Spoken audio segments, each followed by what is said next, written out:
One of the things I've been suggesting to my audiences, it's one of the rules in my book, is that, well, you should tell the truth, or at least you shouldn't lie. It's like, you can't tell the truth because what the hell do you know? But you cannot lie. You know, like each of us knows when we're about to utter something that isn't true. Now, sometimes maybe you're confused about it because you're ignorant and you're biased, and so you say something and it might be true and it might not be, but you're not clear about it. But sometimes it's pretty damn clear that you say something or you do something that you know perfectly well not to be true, and you do it anyways. And the proposition that Genesis puts forward is, if you act in truth, then the order you produce is good, regardless of how it appears. It's an axiomatic statement of ethical, it's an axiomatic ethical proposition that the job of whatever extracts order from chaos is properly done if it's done in truth. And that's worth thinking about, because it might be true. And then the question is, like, well, do you believe it's true? That's a good question. It's not a religious question even, it's a practical question as far as I'm concerned. And my sense is that people just believe that this is true, deeply. And the way you can tell that is not by what they say, but by what they do. And so, for example, one of the things that you might observe is that, you know, if you love someone, your children, let's say, you don't tell them that the best way to get through the world is to lie about everything all the time. You don't sit them down and say, look, this is a corrupt enterprise, and altogether, and you can't trust anyone because they're always lying about everything.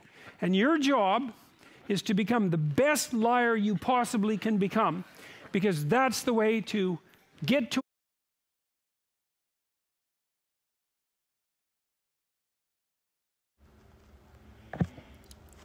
Shalom, Master Brother. First and foremost, I'm going to give our praise, honor, and glory to Yah, Basma, Shah, Basma, God, let's break it down. The answer, process, good mental, well, peace, ATH, helpful, like Israel, Shalom, for the cross that coming, kept an ass over the rock camp, so it's Yahweh Shah. I just want to say Shalom, it's Brother Cross that.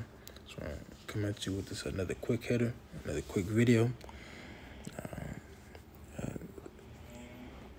Do speak and do nothing but the truth, and for the truth. Proverbs 6:23. For the commandment is a lamp, and the law is light, and reproofs of instructions are the way of life. So when you keep so that represents like it's a torch, you know, it's a light, you know, showing you a way, you know, giving you a path.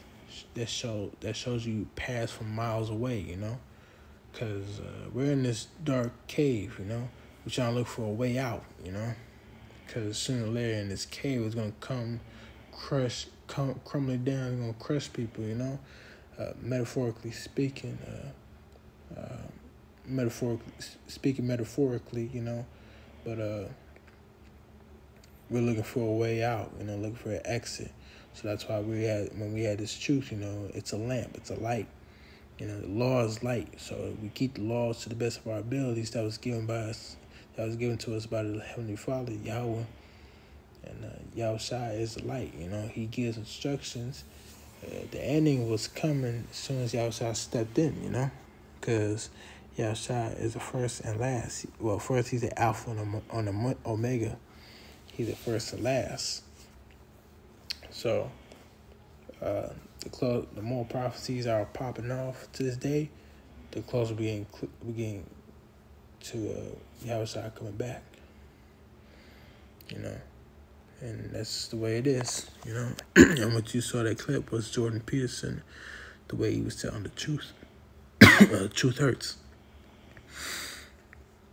How people could say things, you know. It's easy to say that you should always tell the truth. It's easy to say that, but do your actions match your words? You know, action speaks louder than words. So, it's easy to say and it's easy to be said and done, you know. But the Lord's always watching, so.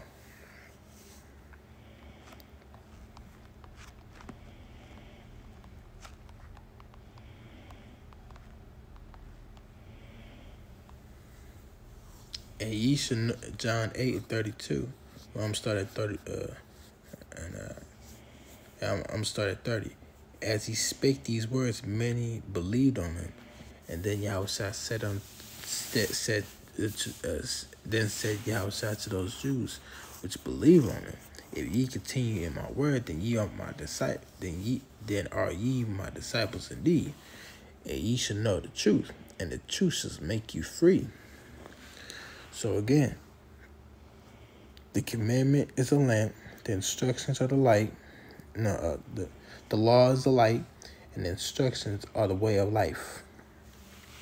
Again, so like I said, metaphorically, bringing up this analogy, we're in the cave, we're in the mountain, we're in the cave, a dark cave, which is this society, ruled by the wickedness, by the darkness represents the wickedness.